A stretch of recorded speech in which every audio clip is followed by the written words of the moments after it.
السلام عليكم ورحمة الله وبركاته.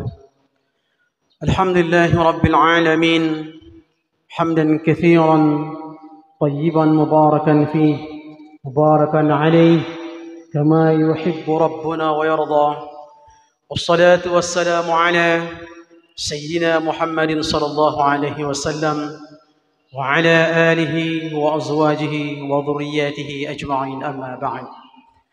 Ma'asyiral muslimin muslimat rahimakumullah, jamaah subuh yang dimuliakan Allah Jalla wa Ala, para imam masjid, muadzin dan bilal, gure-gure kami sekalian, Raisul Jalsah Tengku Ibrahim Bewa Magistir, seluruh unsur pimpinan desa kita, seluruh jajaran BKM masjid kita, ayahandaku, abu, umi, ibunda, kakak, abang, adik yang berbahagia, ofisial kita Tengku Muhammad Nasir Matang, di mana pada subuh ini kita akan melanjuti kajian Sirah Nabawiyah, perjalanan para nabi dan rasul, yaitu Nabi Sulaiman alaihissalam. Kita buka dalam Al-Quranul Karim surat Sad, surat ke-38 ayat 30 sampai 40. Kalau cukup waktu. Allah Subhanahu wa taala menyampaikan dalam surat ini ayat 30, Bismillahirrahmanirrahim. Wa wahabna li Daud Sulaimana ni'mal 'abdu innahu awwab. Dan sungguh kami telah menganugerahi kepada Nabi Daud alaihissalam seorang anak, yaitu namanya Sulaiman. Ni'mal 'abdu, anaknya baik. Innahu awwab, anak ini, nabi ini taat kepada Allah Rabbul Alamin. Salah satu nikmat hidup di dunia bagi kita adalah memiliki anak laki-laki atau perempuan saleh dan salihah. Makanya di setiap waktu, malam, hari, minta kepada Allah, Allahumma barik li fi amwali wa auladi. Bahasa Indonesianya, ya Allah berkahilah aku di dalam harta-hartaku dan anak-anakku. Biar berkah anak kita itu, biar saleh. Biar berkah harta kita itu dan bermanfaat untuk kebaikan. Carinya pun mudah, keluarnya pun di jalan Allah mudah. Sehingga ganjaran keduanya Allah akan memudahkan karunia dan berkah kepada diri kita, kepada harta dan anak kita. Bahagia. Belum terlambat untuk memohon kepada Allah. Walaupun anak kita telah terbentuk, telah besar, dewasa, baligh, teruslah meminta kepada pemilik segala-galanya. Ini yaitu berkah. Terutama berkah untuk diri kita, berkah untuk keluarga kita, dan berkah untuk harta-harta kita. Telah kita bahas mengenai ini pada pertemuan sebelumnya. Kita lanjut ayat ke-31. إِذْ عُرِضَ عَلَيْهِ بِالْعَشِيِّ الصَّافِيَاتُ الْجِيَادُ. Ingatlah, Allah menyuruh Nabi Muhammad, menyuruh kita mengambil pelajaran, i'tibar, tentang bagaimana kisah Nabi Sulaiman, anaknya daripada Nabi Daud alaihissalam. Ingatlah pada suatu ketika Nabi Sulaiman didatangkan kepadanya kuda-kuda yang jinak dan kencang larinya. Kebiasaan Nabi Sulaiman setiap sore itu mengawasi pasukan tentara kuda dan latihan pasukan tentara kuda. Termasuk salah satu hobinya Nabi Sulaiman, suka dengan kuda. Nabi kita Muhammad SAW juga suka dengan kuda. Sehingga suatu ketika dia pada waktu sore hari inspeksilah rutin sejauh mana kemampuan, capability dan mahirnya skill pasukan Islam di bawah Nabi Sulaiman yang ahli dalam menunggang kuda. Bagaimana perang, cara menggunakan kuda. Sambil juga beliau lihat kuda-kuda kesayangan kesukaannya. Tapi suatu ketika di waktu sore itu, Nabi Sulaiman lalai, keenaan, keasyikan, sehingga matahari terbenam pun masih lalai beliau dengan kuda-kudanya itu. Barulah dia sadar. Faqala, ayat selanjutnya, faqala inni ahbabtu hubbal khair an dzikri rabbi hatta tawarat bil hijab. Maka berkatalah dia di waktu keasyikan itu, dia mengatakan, sungguh aku menyukai segala kebaikan, terutama kuda tadi. Asyik melihat kuda. An dzikri rabbi, sampai-sampai aku lalai mengingat Allah yang memiliki semua kekuasaan. Berkuasa juga atas kuda ini Allah itu. Dan berkuasa juga Allah menundukkan dan menjinakkan kuda kepada Nabi Sulaiman. Hatta tawaras bil hijab, sampai matahari pun terbenam, aku lalai daripada kebiasaan rutin zikirku, ingatku kepada Allah Rabbul Alamin. Setelah itu karena Nabi Sulaiman terkejut. Samalah kayak kita. Kita cari duit, udah maghrib pun masih cari. Berat kali menutup kafe itu rasanya. Berat kali menutup kios itu rasanya. Berat kali meninggalkan kantor itu rasanya. Lihat, pelajaran kita ambil adalah segala sesuatu ada tertib waktunya. Kapan waktu untuk mengejar dunia? Dunia perlu. Kapan kita sedang mengejar akhirat kita? Sehingga lihat, burung-burung saja, binatang lainnya di muka bumi ini, sebelum maghrib mereka telah berpulang ke sarang sangkar mereka masing-masing. Ayam balik tahu dia. Sebentar lagi mau tawaras bil hijab. Mau tenggelam matahari, waktunya untuk mengingat Allah.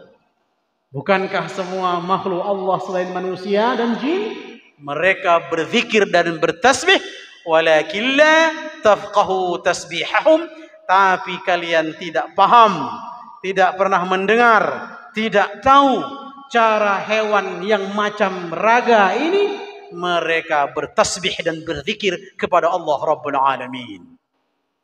Memang semakin sore semakin enjoy, semakin nikmat dia. Anginnya pun semakin dingin. Setelah siang hari panas, begitu panas, makin sore JJS, jalan-jalan sore. Tak mengapa kita bersenang ria di waktu sore, tidak masalah. Tapi ingat, ada waktu setelah itu adalah bergegas untuk mengingat Allah. Salat maghrib, bergegas untuk tahu sekarang waktu kita adalah untuk bertemu dengan Allah, yaitu salat fardu maghrib. Burung-burung lihat, sebelum gelap mereka sudah selesai urusan cari rezekinya, urusan tawakalnya, urusan kenyang perutnya. Tapi manusia masih ada yang belum kenyang-kenyang, masih ada yang belum penuh perutnya, masih ada yang belum dia capai. Sehingga dibandingkan dengan hewan-hewan tadi, kalau kita bandingkan diri kita, mereka itu lebih bersyukur ketimbang kita manusia. Nabi Sulaiman terperanjat. Oh, bahaya ini, gara-gara menikmati nikmat Allah, kuda-kuda ini habis. Lalai aku untuk mengingat zikir kepada Allah Rabbul Alamin. Maka setelah itu, ayat berikutnya beliau katakan, rudduha alayya fatafiqa mashan ala Allah Akbar, fatafiqa mashan bis-suqi wal a'na. Jadi disampaikanlah, diperintahkanlah pasukannya, ambil kuda aku itu. Ambil kuda aku itu, dia husap kaki dan lehernya. Setelah itu Nabi Sulaiman sembelih kuda yang paling dia cintai dan dia sukai. Gara-gara ini aku lalai kepada Allah sampai matahari tenggelam, aku pun masih lalai. Asyik dengan kuda yang kuda ini adalah bukan aku pemiliknya, melainkan Allah Rabbul Alamin. Setelah disembelih oleh Nabi, kemudian Nabi Sulaiman ini membagikan kepada orang fakir miskin. Begitulah seorang Nabi ketika ditegur oleh Allah Rabbul Alamin. Begitulah mereka sangat patuh lagi taat. Maka tidak mungkin tidak ada jalan bagi manusia, apalagi umat Muhammad, untuk selalu sesibuk-sibuk apapun urusan dunianya, kalau memang sudah datang waktu untuk kita berkhalwat dengan Allah, untuk kita berinteraksi dengan Allah, untuk kita salat menyembahnya, maka alangkah berkahnya, alangkah nikmatnya jika kita tinggalkan sebentar. Dunia itu hanya 5-10 menit, 15 menit paling lama salat berjamaah. Setelah itu fantashiru. Kemudian kalian pergilah melalang buana. Kalian pergilah lanjut cari rezeki itu. Hanya untuk memberkahi rezeki, untuk mengetahui, untuk sadar siapa pemilik rezeki ini, maka kita ada di antara waktu-waktu itu dijeda dengan waktu ibadah. Sadar kita, rem sikit. Ini rezekinya sudah cukup, aku masih mau lagi, boleh. Tapi jedah dulu, sudah waktu zuhur, jedah dulu, sudah waktu asar, jedah dulu, mau waktu maghrib, istirahat dulu, sudah waktu isya, salat malam dulu untuk tenang jiwa, salat kalian, salat sunnah apapun di tengah malam menjelang subuh sampai masuk subuh, untuk kembali menyegarkan batin kita sembari sebelum melanjutkan mencari rezeki di siang hari, kita menggedor pintu pemilik rezeki, menggedor langit. Caranya gedor pintu masjid, salat subuh berjamaah di masjid. Wa fis samaa'i rizqukum wa ma tu'adun. Dan di langit itu adalah rezeki-rezeki kalian yang disimpankan Allah beserta dengan bonus-bonusnya yang lain. Tapi cara untuk mengambilnya tak mampu kita dulu seperti jin. Jin mereka dikasih Allah kelebihan, mereka manjat, ada yang terbang, ada yang manjat bagaikan manjat pohon pinang. Saking besarnya lah jin-jin ini sampai mereka ke langit. Dulu, sekarang tak diizinkan lagi. Sejak Nabi Muhammad diangkat sebagai Nabi dan Rasul, maka dijaga ketat setiap langit itu 7 lapis. Dijaga dengan panah berapi, dijaga dengan malaikat sehingga selamanya jin tak bisa menembus, syaitan tak bisa menembus dunia langit dan dunia gaib lainnya. Sama-sama memang jin sama malaikat halus, tapi jin tidak bisa menembus malaikat. Allahu Akbar. Jin akan mati, dicabut oleh malaikat maut. Tak tahu juga sebagaimana halnya manusia, kita tak tahu kapan didatangi dan dijemput oleh malaikat maut. Begitulah Nabi Sulaiman ternyata sadar akan ujian Allah dan tahu lalainya itu. Karena tadi yang membuat dia lalai adalah harta salah satu kesayangannya dalam bentuk tunggangan kuda, maka harus dimusnahkan kuda ini. Musnahkannya bukan diazab, bukan dibakar, disembelih, dibagikan, bermanfaat untuk fakir miskin. Kita pun begitu, rezeki kita yang kita bawa pulang ada manfaatnya. Bukan hanya untuk keluarga dan anak kita, pasangan kita. Mana manfaatnya untuk masjid? Mana manfaatnya kalian cari capek yang mengeluarkan keringat sehingga kalian itu bisa memberi di jalan Allah, menderma sebagian yang capek kalian cari tadi. Mana untuk Baitul Quran, rumah Quran, tahfiz Quran, mana fakir miskin dan lain sebagainya. Itulah yang kita ambil pelajaran daripada ayat yang berhubungan bagaimana Nabi Sulaiman pernah lalai sampai waktu maghrib masuk pun dia masih asyik, masih enjoy dengan kuda-kuda yang menghibur dia setiap sore hari. Tak cukup di situ, Allah uji lagi Nabi kita ini. وَلَقَدْ فَتَنَّا سُلَيْمَانَ وَأَلْقَيْنَا عَلَى كُرْسِيِّهِ جَسَدًا ثُمَّ أَنَابَ.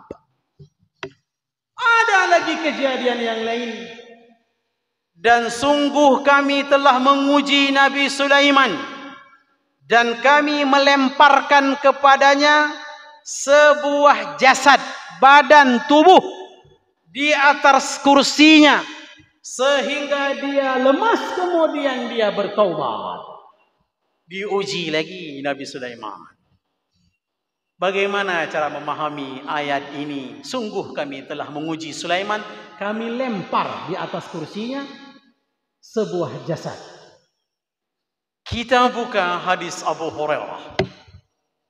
An Abi Hurairah radhiyallahu anhu قال سليمان لأطوفن الليلة على 70 امرأة كلهن تأتي بواحدة بغلام يقاتل في سبيل الله. فقال له صاحبه أو الملك قل إن شاء الله، فلم يقل ونسيا، فلم تأتي واحدة من نسائه، panjang sikit, إلا واحدة جاءت بشق غلام. فقال رسول الله صلى الله عليه وسلم ولو قال إن شاء الله لم يحنث وكان له دركا في حاجته أو كما قال الرسول. Hadis riwayat Imam Ahmad, riwayat Muslim, ada juga riwayat Imam Bukhari.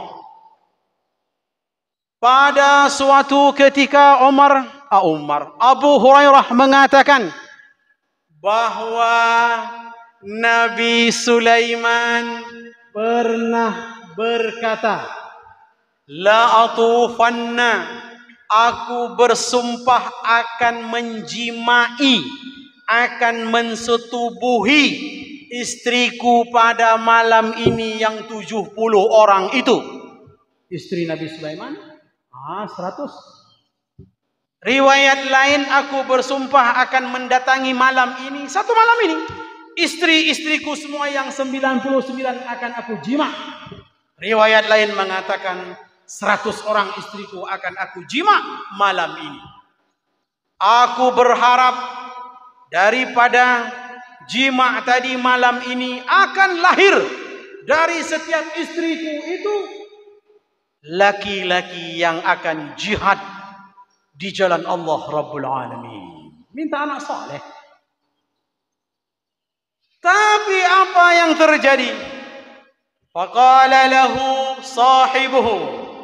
Malaikat Jibril mengatakan, wahai Nabi Sulaiman, ucapkan insyaallah. Awil malaku, itulah malaikat. Hadisnya pun begitu. Faqala lahu sahibuhu, teman Nabi Sulaiman mengatakan, awil malaku, atau malaikat. Maksudnya teman yang sedang ada di sisi Nabi Sulaiman, Jibril. Hai Sulaiman, engkau telah bersumpah akan menjimai istrimu malam ini semuanya. Maka ucapkanlah insyaallah. Semoga makbul semua melahirkan dari istri-istrimu anak yang akan jihad di jalan Allah. Falam yaqul, belum diucapkan oleh Nabi Sulaiman insyaallah, belum. Wa nasiya, akhirnya lupa. Mungkin Nabi Sulaiman mau ucapkan nantilah insyaallah. Tapi karena nanti lupa. Wa nasiya. Apa akibatnya? Sudah bersumpah, lupa pula bilang insyaallah. Akhirnya Nabi kita Muhammad menyampaikan di akhir hadis ini. Falam ta'ti biwahidatin min nisaihi. Karena lupa bilang insyaallah, tak ada yang lahir satupun anak dari istri-istri yang digaulinya illa wahidatun ja'at bisyaqqi ghulamin, kecuali satu istri yang melahirkan, itu pun anak yang cacat. Oh, dahsyat. Cacat anaknya. Maka kita kalau ada anak lahir, cucu lahir cacat, qadar Allah, jangan mengeluh kepada Allah, jangan mengeluh. Lihat, kalau bisalah malaikat ngomong, kamu anak kamu saja cacat. Lihat malaikat Allah, lihat Sulaiman, Nabi Sulaiman cacat juga anaknya. Oh, bukan mentang-mentang Nabi Allah tak uji. Maka Nabi saja diuji dengan anak cacat, apalagi kita bukan Nabi dan bukan Rasul. Harus melihat ridha dan sabarnya kepada Nabi-Nabi kalian, termasuk Muhammad sallallahu alaihi wasallam.